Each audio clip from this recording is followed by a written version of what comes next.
ভয় নামাভ্যপদ্যত एवं कृपणया बुद्ध्या शोचन्तं मतदारणम् ग्रहीतुं कृतधीरेनं भयना।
शब्दानुवाद एवं एहीपरि भावे कृपणया कृपण भावे बुद्ध्या बुद्धिरे शोचंतम शोक करिवारु अतर्दहणम जो विषय शोक करिवार नुहे ग्रहीतुं बंदी करिवा निमित्त कृतधि जवनराज कृत निश्चय होई एनम ताहांकु भय नामक अभ्यपद्यत तत्क्षणात आसी उपस्थित हेले।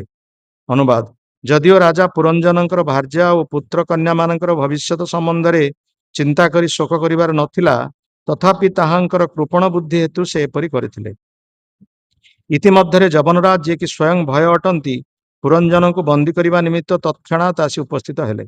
शिल प्रभुपादंकर भावार्थ मूर्ख लोक माने यह जानती नहीं जे प्रत्येक व्यक्ति ताहार क्रिया प्रतिक्रिया दायी।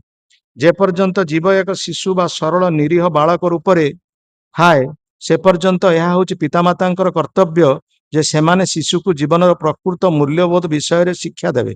पिला बड़ हो गले जीवन प्रकृत कर्तव्य संपादन ताहा उपरे छाड़ी दिया जिबा उचित। मृत्यु पर पितामाता पिला को कौन प्रकार साहाय्य करि परिबे नाही। एक पिता ताहांक पिलामानंकर सद्व्यवहार पई किछि धन संपत्ति रखि जाई पारंती किंतु ताहांकर मृत्यु पर तांक परिवार किपरि जीवन निर्वाह करिवे ए विषय आदौ चिंतित हेबा उचित नुहे। यह हूँ बद्ध जीवर व्याधि। से जे केवल ताहार इंद्रिय प्रीति निमित्त पाप कर्म करे ताहा नुहे अधिकंतु से बहु धन संपत्ति ताहार पिलामानंक पई रखि जाए जहा फल से माने बड़ आडंबर इंद्रिय प्रीति करि परिबे। जहा हो ना कहीं प्रत्येक मृत्यु को भय करती एवं से मृत्यु को भय बोली कहा जाए। राजा पुरंजन जहांकर भार्या और संतान मानकर चिंतार निमग्न थिले सुद्धा मृत्यु तांक पई अपेक्षा कले नाही। मृत्यु काहारी को भय करे नाही।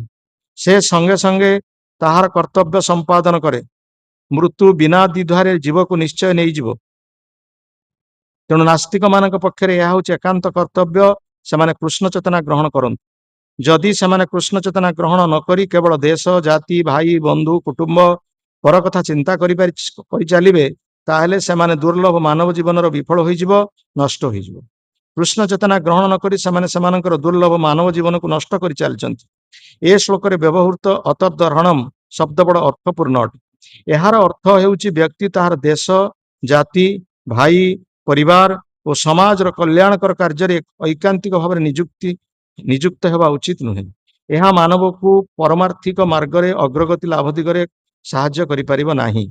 ଏହା ହେଉଛି ଦୁର୍ଭାଗ୍ୟର କଥା ଯେ ଆଧୁନିକ ସମାଜରେ ତଥାକଥିତ ଶିକ୍ଷିତ ବ୍ୟକ୍ତିଗଣଙ୍କର ପରମାର୍ଥିକ ଉନ୍ନତି ସମ୍ବନ୍ଧରେ କିଛି ଧାରଣା ନାହିଁ। ମାନବ ଜୀବନରେ ପରମାର୍ଥିକ ଅଗ୍ରଗତି ଲାଭ ନିମିତ୍ତ ସୁଯୋଗ ମିଳିଥିଲେ ସୁଦ୍ଧା ସେମାନେ କୃପଣ ହୋଇ ରହନ୍ତି। ସେମାନେ ସେମାନଙ୍କର ଜୀବନକୁ ଦୁରୁପଯୋଗ କରନ୍ତି ଏବଂ ସେମାନଙ୍କର ଭାଇ ବନ୍ଧୁ କୁଟୁମ୍ବ ଦେଶ ଜାତି ସମାଜ ଆଦିର ଭୌତିକ ଉନ୍ନତି କଥା ଚିନ୍ତା କରି ଜୀବନକୁ ନଷ୍ଟ କରିଦିଅନ୍ତି। ବ୍ୟକ୍ତିର ପ୍ରକୃତ କର୍ତ୍ତବ୍ୟ ହେଉଛି କିପରି ମୃତ୍ୟୁକୁ ଜୟ କରିବ ତାହା ଶିକ୍ଷା କରିବା। ମୃତ୍ୟୁ ଭୟ କରିବା ସମ୍ବନ୍ଧରେ ଭଗବାନ ଶ୍ରୀକୃଷ୍ଣ ଶ୍ରୀମଦ୍ ଭଗବତ ଗୀତାରେ କହିଛନ୍ତି, ଜନ୍ମ କର୍ମଂ ଚ ମେ ଦିବ୍ୟମ୍ ଏବଂ ଯୋବେତି ତତ୍ତ୍ୱତଃ ତ୍ୟକ୍ତ୍ୱା ଦେହଂ ପୁନର୍ଜନ୍ମ ନୟତି ମାମେତି ସ ଅର୍ଜୁନ। ହେ ଅର୍ଜୁନ, ଯେ ମୋର ଆବିର୍ଭାବ ଓ କର୍ମର ବିଶୁଦ୍ଧ ଭାବକୁ ବା ତତ୍ତ୍ୱକୁ ଜାଣେ, ସେ ଶରୀର ତ୍ୟାଗ କଲା ପରେ ଏ ଭୌତିକ ଜଗତରେ ଆଉ ଜନ୍ମ ନିଏ ନାହିଁ, ସେ ମୋର ଦିବ୍ୟ ଶାଶ୍ୱତ ଧାମ ପ୍ରାପ୍ତ ହୁଏ। ଯେ ପୂର୍ଣ୍ଣ କୃଷ୍ଣ ଚେତନଶୀଳ ହୋଇଥାନ୍ତି ସେ ଶରୀର ତ୍ୟାଗ କଲା ପରେ ଆଉ ଜଡ଼ ଶରୀର ପ୍ରାପ୍ତ ହୁଅନ୍ତି ନାହିଁ, ସେ ଭଗବତ ଧାମକୁ ଫେରିଯାଆନ୍ତି। ପ୍ରତ୍ୟେକ ବ୍ୟକ୍ତି ଏହି ଅନ୍ତିମ ସିଦ୍ଧିଲାଭ ନିମିତ୍ତ ପ୍ରଯତ୍ନ କରିବା ଉଚିତ। କିନ୍ତୁ ଦୁର୍ଭାଗ୍ୟର କଥା ଏହା ଯେ ଲୋକମାନେ ଏ ଦିଗରେ ଯତ୍ନ ନ କରି ତଥାକଥିତ ସମାଜ ପରିବାର ବନ୍ଧୁବାନ୍ଧବଙ୍କ ଚିନ୍ତାରେ ନିମଗ୍ନ ରହୁଅଛି। ଆମର ଏହି କୃଷ୍ଣ ଚେତନା ଆନ୍ଦୋଳନ ସମଗ୍ର ଜଗତରେ ଲୋକମାନଙ୍କୁ ଶିକ୍ଷା ଦେଉଅଛି କିପରି ମୃତ୍ୟୁକୁ ଜୟ କରିବାକୁ ହେବ। ହରିଂ ବିନା ନୈବ ମୃତ୍ୟୁ ତରନ୍ତି। ଭଗବାନ ହରିଙ୍କର ଶରଣ ନ ନେଲେ କେହି କେବେ ହେଲେ ମୃତ୍ୟୁକୁ ଜୟ କରିପାରିବେ ନାହିଁ। ଏବଂ କୃପଣୟା ବୁଦ୍ଧ୍ୟା ଶୋଚନ୍ତମ୍ ଅତଦହରଣମ୍ ଗ୍ରହୀତୁಂ କୃତଧୀରେନମ୍ ଭୟ ନାମାଭ୍ୟପଦ୍ୟତ। ଯଦିଓ ରାଜା ପୁରଞ୍ଜନଙ୍କର ଭାର୍ଯ୍ୟା ଓ ପୁତ୍ର କନ୍ୟାମାନଙ୍କର ଭବିଷ୍ୟତ ସମ୍ବନ୍ଧରେ ଚିନ୍ତା କରି ଶୋକ କରିବାର ନଥିଲା, ତଥାପି ତାହାଙ୍କର କୃପଣ ବୁଦ୍ଧି ହେତୁ ସେ ଏପରି କରିଥିଲେ। ଇତିମଧ୍ୟରେ ଯବନରାଜ, ଯିଏକି ସ୍ୱୟଂ ଭୟ ଅଟନ୍ତି, ପୁରଞ୍ଜନକୁ ବନ୍ଦୀ କରିବା ନିମିତ୍ତ ତତ୍କ୍ଷଣାତ୍ ଆସି ଉପସ୍ଥିତ ହେଲେ। ବୈଷ୍ଣବ ସଦାଚାର ବୈଠା। ତ ଆମେ ବର୍ତ୍ତମାନ ଶୁଣୁଛେ ରାଜା ପ୍ରାଚୀନ ବହିର୍ସତଙ୍କୁ ନାରଦ ମହର୍ଷି ତାଙ୍କ ଜୀବନର ଉପାଖ୍ୟାନ ସମ୍ପର୍କରେ ବର୍ଣ୍ଣନା କରି ପୁରଞ୍ଜନ ଏକ ଗଳ୍ପ, କିନ୍ତୁ ସେଇ ପୁରଞ୍ଜନ ହେଉଛି ରାଜା ପ୍ରାଚୀନ ବହିର୍ସତଙ୍କର ଜୀବନ କାହାଣୀ। ପ୍ରତ୍ୟକ୍ଷ ଭାବରେ ରାଜା ପ୍ରାଚୀନ ବହିର୍ସତଙ୍କୁ ଯଦି ନାରଦ ମହର୍ଷି କହିବେ ତାହା ରାଜାଙ୍କୁ କଷ୍ଟ ବୋଧ ହବ, କିନ୍ତୁ ସେ ପରୋକ୍ଷ ଭାବରେ ଏକ ଶିକ୍ଷା ଦେଲେ। ଗଳ୍ପ ମାଧ୍ୟମରେ, ପୁରଞ୍ଜନ ଗଳ୍ପ ମାଧ୍ୟମରେ ସେ ରାଜାଙ୍କୁ ଶିକ୍ଷା ଦେଲେ ଯେ ପ୍ରକୃତ ପକ୍ଷେ ପୁରଞ୍ଜନ ଯେଉଁଭଳି ଭାବରେ ଦୁଃଖ ପାଉଛନ୍ତି, ପୁରଞ୍ଜନ ବର୍ତ୍ତମାନ ମୃତ୍ୟୁ ସମୟରେ ଯେଭଳି ଭାବରେ କଷ୍ଟ ପାଉଛନ୍ତି, ଠିକ୍ ସେଇଭଳି ଆପଣ ଆପଣଙ୍କ ଜୀବନକୁ କିଭଳି ଭାବରେ ନଷ୍ଟ କରିଛନ୍ତି। ଆପଣ ଆପଣଙ୍କର ପୁତ୍ରମାନଙ୍କୁ ଜଙ୍ଗଲକୁ ପଠାଇଦେଲେ ତପସ୍ୟା କରିବା ପାଇଁ, କିନ୍ତୁ ଆପଣ ସକାମ କର୍ମର ପୂରଣ ପାଇଁ ବା ସକାମ କର୍ମର ପ୍ରାପ୍ତି ପାଇଁ, ସକାମ କର୍ମର ଫଳ ପ୍ରାପ୍ତି ପାଇଁ ଆପଣ ବିଭିନ୍ନ ପ୍ରକାର ଯଜ୍ଞାନୁଷ୍ଠାନ କରୁଛନ୍ତି ଏବଂ ସେ ଯଜ୍ଞ କରିକି ବହୁତ ନିରୀହ ପଶୁପକ୍ଷୀମାନଙ୍କୁ ଆପଣ ବଳି ଦେଉଛନ୍ତି, ଯାହା ଫଳରେ ଆପଣ ବହୁତ ପାପକର୍ମ କରିଚାଲିଛନ୍ତି ଏବଂ ସେ ପାପକର୍ମର ପ୍ରତିକ୍ରିୟା ପାଇଁ ଆପଣଙ୍କୁ ଏଇଭଳି ଭାବରେ ବହୁତ ପଶୁପକ୍ଷୀ ଯୋନି ଗ୍ରହଣ କରିବା ପାଇଁ ପଡ଼ିବ। ଏବଂ ଯେଉଁ ପଶୁପକ୍ଷୀ ମାନେ ସେମାନେ ବଳି ଭାବରେ ଯଜ୍ଞରେ ବଳି ତାଙ୍କୁ ଦିଆଯାଇଛି, ସେମାନେ ସବୁ ମନୁଷ୍ୟ ଜନ୍ମ ପାଇକି ଆପଣଙ୍କୁ ମଧ୍ୟ ସେମାନେ ମାରିବେ। ତେଣୁ ଆପଣ ଏ ବିଷୟରେ କେବେ ସତର୍କ ହେଇନାହାନ୍ତି ବା ସାବଧାନ ହେଇନାହାନ୍ତି। ତେଣୁ ଆପଣ এই ବିଷୟରେ ସତର୍କ ରୁହନ୍ତୁ। ଏଇ ଗଳ୍ପ ମାଧ୍ୟମରେ ସେ ଶିକ୍ଷା ଦେଉଛନ୍ତି ଯେ ପୁରଞ୍ଜନ ନାମକ ଜଣେ ରାଜା ଥିଲେ, ସେ କିଭଳି ଭାବରେ ଗୋଟିଏ ସ୍ତ୍ରୀ ପ୍ରତି ଆସକ୍ତ ହେଲେ ଏବଂ ସ୍ତ୍ରୀକୁ ସେ ବିବାହ କଲେ।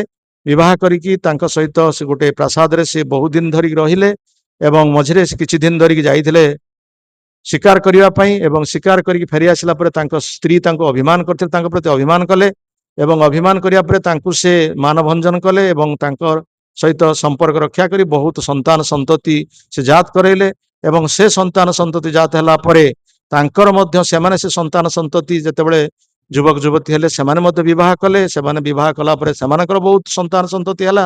এই ପ୍ରକାର ଭାବରେ ବହୁତ ବଡ଼ ପରିବାର ତାଙ୍କର ହେଇଗଲା ଏବଂ এই ପ୍ରକାର ଭାବରେ କିଛି ବର୍ଷ ଗଲା ପରେ ପୁରଞ୍ଜନଙ୍କର ଶେଷ ସମୟ ଆସି ପହଞ୍ଚୁଛି, ବୃଦ୍ଧାବସ୍ଥା ଆସି ପହଞ୍ଚୁଛି ଏବଂ ବୃଦ୍ଧାବସ୍ଥା ଯିଏକି ମୃତ୍ୟୁର ଗୋଟେ ସଂକେତ। ମୃତ୍ୟୁଟା ଆସିବ, ବୃଦ୍ଧାବସ୍ଥା ତାର ସିଗ୍ନାଲ ଦିଏ, ସଂକେତ ଦିଏ। ଯେମିତି ଆମର ଇଲେକ୍ଟ୍ରିକ ବିଲ୍, ଯେତେବେଳେ ଇଲେକ୍ଟ୍ରିକ ଡିପାର୍ଟମେଣ୍ଟ ବାଲା ବିଲ୍ ଦିଅନ୍ତି, ସେମାନେ ସେ ବିଲ୍ରେ ଲେଖିଥାନ୍ତି ଯେ ଆପଣ ଏତେ ଦିନ ଭିତରେ ତାକୁ ପଇଠ କରନ୍ତୁ। ଯଦି ପଇଠ ନ କରିବେ ତାହେଲେ ତାର ଗୋଟେ ରିବେଟ୍ ଡେଟ୍ ଦିଆଯାଇଥିବ, ଏଇ ଡେଟ୍ରେ ଆପଣଙ୍କୁ ଏତିକି ଟଙ୍କା ଦେବା ପାଇଁ ପଡ଼ିବ। ଯଦି ତାଠାରୁ ଅଧିକ ଦିନ ଯିବ ତାକୁ ଅଧିକ ଦେବା ପାଇଁ ପଡ଼ିବ। ଆଉ ଯଦି ସେଇ ଡେଟ୍ ଭିତରେ ନ ଦେବେ ତାହେଲେ ଲାଇନ୍ କାଟି ଦିଆଯିବ। ତେଣୁ ଏ ପ୍ରକାର ଭାବରେ ଗୋଟେ ଗୋଟେ ସଂକେତ ଆସେ, ସବୁଥିରେ ଗୋଟେ ସଂକେତ ଆସେ। ସେମିତି ମୃତ୍ୟୁର ସଂକେତ ଇଏ ହେଉଛି ବୃଦ୍ଧାବସ୍ଥା। ତେଣୁ ବୃଦ୍ଧାବସ୍ଥା ପ୍ରାପ୍ତ ହେଲା ପରେ ମଧ୍ୟ ଲୋକ ଜାଣିପାରୁନାହିଁ ଯେ ମୃତ୍ୟୁର ଆମକୁ କେମିତି ସାମ୍ନା କରିବା ପାଇଁ ହେବ, ମୃତ୍ୟୁ ପାଇଁ ଆମକୁ କେମିତି ପ୍ରସ୍ତୁତ ହେବାକୁ ପଡ଼ିବ, ସେ କଥା ସମ୍ପର୍କରେ ସେମାନେ ଚିନ୍ତା କରୁନାହାନ୍ତି। ସେଥିପାଇଁ ଏଠି କୃପଣ ବୋଲି କୁହାଯାଉଛି ପୁରଞ୍ଜନକୁ। ପୁରଞ୍ଜନ ମୃତ୍ୟୁ ସମୟରେ ଭଗବାନଙ୍କୁ ଚିନ୍ତା କରିବା କଥା, ବା ସେ ଶିକ୍ଷା ଗ୍ରହଣ କରିଥିଲେ ସେ ସମୟରେ ମୃତ୍ୟୁ ପାଇଁ ପ୍ରସ୍ତୁତ ହେବା କଥା, କିନ୍ତୁ ସେ ତାଙ୍କର ଯୋଉ ସ୍ତ୍ରୀ ପୁତ୍ରଙ୍କର କଥା ଚିନ୍ତା କରୁଛନ୍ତି, ସ୍ତ୍ରୀ ପୁତ୍ର କନ୍ୟା ଇତ୍ୟାଦିଙ୍କ କଥା ଚିନ୍ତା କରୁଛନ୍ତି, ତେଣୁ ତାଙ୍କୁ କୃପଣ ବୋଲି କୁହାଯାଉଛି ଏଇ ଶ୍ଲୋକରେ। କୃପଣ କୋଉମାନଙ୍କୁ କୁହାଯାଏ? ସାଧାରଣତଃ ଆମେ ମାନେ ବୁଝୁ କୃପଣ ସେଇମାନଙ୍କୁ କୁହାଯାଏ ଯୋଉମାନେ ଟଙ୍କା ପଇସା ଖର୍ଚ୍ଚ କରନ୍ତିନି, ମାଇଜର, ଅର୍ଥାତ୍ ସେମାନେ ତାଙ୍କର ଟଙ୍କା ପଇସାକୁ ରଖନ୍ତି, ସଞ୍ଚୟ କରନ୍ତି, ପଇସା ଖର୍ଚ୍ଚ କରନ୍ତିନି, ସେଇମାନଙ୍କୁ କୃପଣ କୁହାଯାଏ। କିନ୍ତୁ ଭାଗବତ ବା ଆମର ଯୋଉ ବୈଷ୍ଣବ ଶିକ୍ଷାରେ କୃପଣ ସେଇମାନଙ୍କୁ କୁହାଯାଏ ନା। କୃପଣ କୁହାଯାଏ ଯୋଉମାନେ ଜୀବନର ଲକ୍ଷ୍ୟ ସମ୍ପର୍କରେ ଜାଣିନଥାନ୍ତି, ସେମାନଙ୍କୁ କୁହାଯାଏ କୃପଣ। এই ପ୍ରସଙ୍ଗରେ କୁହାଯାଇଛି ଶ୍ରୀମଦ୍ ଭଗବତ ଗୀତାରେ, କାର୍ପଣ୍ୟ ଦୋଷ ଉପହତ ସ୍ୱଭାବ ପୃଚ୍ଛାମି ତ୍ୱାଂ ଧର୍ମସ୍ୟ ମୂଢ଼ ଚେତା ଯତ୍ ଶ୍ରେୟ ନିଶ୍ଚିତ ବ୍ରୂହି ତନ୍ମେ ଶିଷ୍ୟସ୍ତେହମ୍ ସାଧିମାଂ ତ୍ୱାଂ ପ୍ରପନ୍ନମ୍। ଏ କଥା ଅର୍ଜୁନ କହିଛନ୍ତି ଭଗବାନ କୃଷ୍ଣଙ୍କୁ, ଯେତେବେଳେ ଅର୍ଜୁନ ଦୋଦୁଲ୍ୟମାନ ସ୍ଥିତିରେ ଅଛନ୍ତି, ଯୁଦ୍ଧ କରିବେ କି ନାହିଁ ଚିନ୍ତା କରୁଛନ୍ତି, କାରଣ ତାଙ୍କର ସମ୍ମୁଖରେ ଗୋଟେ ବଡ଼ ସମସ୍ୟା ଆସି ଉପସ୍ଥିତ ହୋଇଛି। ଯେ ଯୁଦ୍ଧ ପାଇଁ ପ୍ରସ୍ତୁତ ହେଇକି ଆସିଥିଲେ ପ୍ରତିପକ୍ଷର ଯୋଦ୍ଧାମାନଙ୍କୁ ନିହତ କରିବା ପାଇଁ, କିନ୍ତୁ ପ୍ରତିପକ୍ଷର ଯୋଦ୍ଧାମାନଙ୍କୁ ଯେତେବେଳେ ଦେଖିଲେ, ସେତେବେଳେ ତାଙ୍କର ଗୁରୁଙ୍କୁ ଦେଖୁଛନ୍ତି, ପିତାମହଙ୍କୁ ଦେଖୁଛନ୍ତି, ଭାଇଙ୍କୁ ଦେଖୁଛନ୍ତି, ମାମୁଙ୍କୁ ଦେଖୁଛନ୍ତି, କୁଳଗୁରୁକୁ ଦେଖୁଛନ୍ତି, ଏମାନଙ୍କୁ ଦେଖି ସେ ବହୁତ ବଡ଼ ସମବେଦନା ତାଙ୍କ ମନ ଭିତରେ ଜାଗ୍ରତ ହେଇଛି, ଏବଂ ସେ କିଭଳି ଭାବରେ ଯୁଦ୍ଧ କରିବେ କି ନାହିଁ ସେ ବିଷୟରେ ଦୋଦୁଲ୍ୟମାନ ସ୍ଥିତିରେ ଭଗବାନ ନିକଟରେ ସେ କହୁଛନ୍ତି, ମୁଁ ଯୁଦ୍ଧ କ୍ଷେତ୍ର ତ୍ୟାଗ କରି ଚାଲିଯିବି, ମୁଁ ଯୁଦ୍ଧ କରିବି ନାହିଁ। এই ପ୍ରକାର ସ୍ଥିତିରେ ଯେତେବେଳେ ପଡ଼ିଛନ୍ତି, ସେତେବେଳେ ସେ ଗୋଟେ ଭଲ ଷ୍ଟେପ ନେଇଛନ୍ତି, ଯୋଉଟା କି ଆମମାନଙ୍କ ଜୀବନରେ ଆମେ ସେଇଭଳି ଷ୍ଟେପ ନେବା ଉଚିତ, କିନ୍ତୁ ଆମେ ସେ ଷ୍ଟେପ ନେଉନାହୁଁ। খুব କ୍ୱଚିତ ଲୋକ ସେ ଷ୍ଟେପ ନିଅନ୍ତି, କିନ୍ତୁ ବହୁତ ଲୋକ 90%, 90% ଲୋକ ସେ ଷ୍ଟେପ ନିଅନ୍ତି ନାହିଁ। ଅର୍ଜୁନ ଭଲ ଷ୍ଟେପ ନେଲେ, କାହିଁକି ନା ଯାହାଙ୍କୁ ସେ ସାରଥୀ ରୂପରେ ତାଙ୍କ ରଥରେ ସେ ନିଯୁକ୍ତ କରିଛନ୍ତି, ତାଙ୍କୁ ସେ ଗୁରୁ ରୂପରେ ଗ୍ରହଣ କଲେ, ଏବଂ ସେ ନିଜକୁ କହୁଛନ୍ତି ମୁଁ କୃପଣ। କୃପଣ ସେଠି କହୁଛନ୍ତି ଯେ ପଇସା ପତ୍ର ରଖିଛନ୍ତି ବୋଲି ନିଜକୁ କୃପଣ ବୋଲି କହୁନାହାନ୍ତି, ସେ କହୁଛନ୍ତି ମୋର ସ୍ୱଭାବରୁ ମୁଁ ବିଚ୍ୟୁତ ହେଇଛି। ପ୍ରକୃତ ପୁରଞ୍ଜନ ତାଙ୍କ ସ୍ୱଭାବରେ ବିଚ୍ୟୁତ ହେଇଛନ୍ତି, ନିଜ ସେଠି ତାଙ୍କୁ କୃପଣ ବୋଲି କୁହାଯାଉଛି। ସ୍ୱଭାବ ଅର୍ଥ ଆମର ମାନବ ଜୀବନ କୋଉଥିପାଇଁ ମିଳିଛି? ମାନବ ଜୀବନ ମିଳିଛି ଭଗବତ ଭକ୍ତି ଲାଭ କରିବା ନିମିତ୍ତ। ଲବ୍ଧ୍ୱା ସୁଦୁର୍ଲଭମ୍ ଇଦମ୍ ବହୁ ସମ୍ଭବାନ୍ତେ ମାନୁଷ୍ୟମ୍ ଅର୍ଥିଦମ୍ ଅର୍ଥଦମ୍ ଅନିତ୍ୟମ୍ ଅପି ଅଧୀର ତୂର୍ଣ୍ଣଂ ପତେଦନଂ ଯତେଦନଂ ମୃତ୍ୟୁ ଯାବତ୍ ନିଶ୍ଚୟସାୟ ବିଷୟ ଖଳୁତର୍ବ ସର୍ବତସ୍ୟାତ୍। ଉଦ୍ଧବଙ୍କୁ ମାଧବ କହୁଛନ୍ତି ଏକାଦଶ ସ୍କନ୍ଧ ଭାଗବତରେ ମୃତ୍ୟୁ କଥା ଏଠି ଆସୁଛି। ଆମେ ସମସ୍ତେ ମୃତ୍ୟୁ ପଥର ଯାତ୍ରୀ, କିନ୍ତୁ ମୃତ୍ୟୁ ପୂର୍ବରୁ କଣ କରିବାକୁ ହବ ଆମେ ସେ କଥା ଜାଣିନାହୁଁ। ସମସ୍ତେ ଆମେ ବଞ୍ଚିବା ପାଇଁ ପ୍ରସ୍ତୁତ ହଉଛୁ, କେମିତି ଆମେ ବଞ୍ଚିବାର କଳା ମଧ୍ୟ ଆମେ ଶିକ୍ଷା କରୁଛେ। ବହୁତ ଅନୁଷ୍ଠାନ ମାନେ ସବୁ ଆର୍ଟ ଅଫ ଲିଭିଂ, ସେମାନେ ଶିକ୍ଷା ଦଉଛନ୍ତି କେମିତି ବଞ୍ଚିବ ତୁମେ। ଆରେ ବଞ୍ଚିବ କେତେ ଦିନ ଆମେ ବଞ୍ଚିବା? ଦିନେ ନା ଦିନେ ନିଶ୍ଚିତ ଭାବରେ ମୃତ୍ୟୁ କବଳରେ ପତିତ ହବା। ସେଥିପାଇଁ ସେ ଅର୍ଜୁନ ସେ କଥା କହୁଛନ୍ତି ଯେ ମୁଁ କୃପଣ ହେଇଛି, ମୋ ସ୍ୱଭାବରୁ ମୁଁ ବିଚ୍ୟୁତ ହେଇଛି। ମୁଁ କ୍ଷତ୍ରିୟ, କିନ୍ତୁ ବର୍ତ୍ତମାନ ମୁଁ କ୍ଷତ୍ରିୟର କାର୍ଯ୍ୟ କରିବା ପାଇଁ ଚାହୁଁନି, ମୁଁ ବ୍ରାହ୍ମଣର କାର୍ଯ୍ୟ କରିବା ପାଇଁ ଚାହୁଁଛି। ତେଣୁ ମୋର ସ୍ୱଭାବରୁ ମୁଁ ବିଚ୍ୟୁତ ହେଇଥିବା ହେତୁ ମୁଁ ବର୍ତ୍ତମାନ କଣ ମୁଁ କରିବି ମୁଁ କିଛି ଚିନ୍ତା କରିପାରୁନି।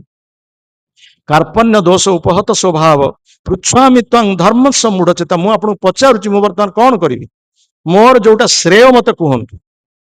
ପ୍ରେୟ ଆଉ ଶ୍ରେୟ କଥା ଆସୁଛି। ପ୍ରେୟଟା ହଉଛି ତାତ୍କାଳିକ ସମାଧାନ, ଯାହାର ଯେମିତି ଗୋଟେ କୁହାଯାଏ ଜଣେ ଭୋକ ଲାଗୁଛି, ଖାଇଦେଲେ ମୋର ଭୋକ ଚାଲିଯାଏ, କିନ୍ତୁ ସମ୍ପୂର୍ଣ୍ଣ ଭାବରେ ଆମେ ବୁଭୁକ୍ଷୁକୁ ଦୂର କରିପାରିବାନି। ଆମର ସମ୍ପୂର୍ଣ୍ଣ ଭାବରେ ଜୀବନର କ୍ଷୁଧାକୁ ସଙ୍ଗେ ସଙ୍ଗେ ଖାଇଦେଲେ ସେ କ୍ଷୁଧା ଦୂର ହବନି।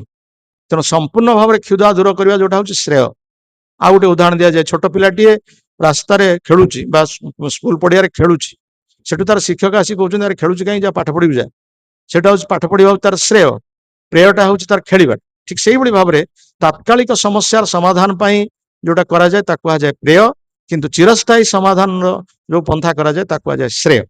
ତେଣୁ ଅର୍ଜୁନ ସେଠି ତାଙ୍କୁ କହୁଛନ୍ତି ଯେ ଭଗବାନ କୃଷ୍ଣକୁ ଯେ ମୋର ଶ୍ରେୟ କୋଉଥିରେ ଲାଭ, ମୋ ଜୀବନର ଶ୍ରେୟ କୋଉଥିରେ ଲାଭ ଆପଣ କୁହନ୍ତୁ, ମୁଁ ଆପଣଙ୍କର ଶିଷ୍ୟ ହେଲି, ମୁଁ ଆପଣଙ୍କର ଶିଷ୍ୟ ହେଲି, ମତେ ଆପଣ ଶୋଧନ କରନ୍ତୁ ଏବଂ ମତେ ଆପଣ ଉପଦେଶ ପ୍ରଦାନ କରନ୍ତୁ। ଅର୍ଜୁନ ଏ କଥା କହିଛନ୍ତି।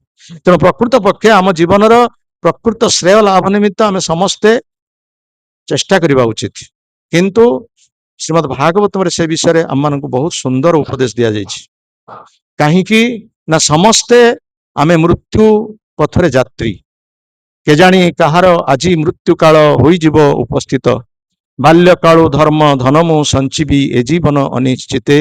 କେଜାଣି କାହାର ଆଜି ମୃତ୍ୟୁ କାଳ ହୋଇଯିବ ଉପସ୍ଥିତ। କାହାର ମୃତ୍ୟୁ କେତେବେଳେ ଆସିକି ପହଞ୍ଚିଯିବ କେହି କିଛି କହିବ ନାହିଁ। ସୂର୍ଯ୍ୟ ଦେବତା ପ୍ରତ୍ୟେକ ଦିନ ଉଦୟ ହେଉଛନ୍ତି ଏବଂ ଅସ୍ତ ହେଉଛନ୍ତି। ଏଇ ଉଦୟ ଅସ୍ତ ସହିତ ଆମର ଜୀବନର ସମ୍ପର୍କ ଅଛି। ଆମେ ଜୀବନ ମଧ୍ୟ ଆମର ଚାଲି ଯାଉଛି। ସେ ପ୍ରସଙ୍ଗରେ ଶ୍ରୀମଦ୍ ଭାଗବତରେ କୁହାଯାଇଛି ଆୟୁର୍ ହରତି ବୈପୁଂସାମ ଉଦୟନସ୍ତ ଅନ୍ୟସ୍ତମ ଯତ୍ କ୍ଷୟ ନୀତ ଉତ୍ତମ ଶୋକ ବାର୍ତ୍ତୟା। ଏ କଥା କୁହାଯାଇଛି ଯେ ସୂର୍ଯ୍ୟ ଦେବତା ଆମ ସମସ୍ତଙ୍କର ଆୟୁ ହରଣ କରୁନଉଛନ୍ତି। ସୂର୍ଯ୍ୟ ଦେବତା ଆମ ସମସ୍ତଙ୍କର ଆୟୁ ହରଣ କରୁଛନ୍ତି। ଗୋଟେ ପିଲାକୁ ପଚାରିଛି ତୁମେ କେତେ ବର୍ଷ, how old are you? I have 10 years old।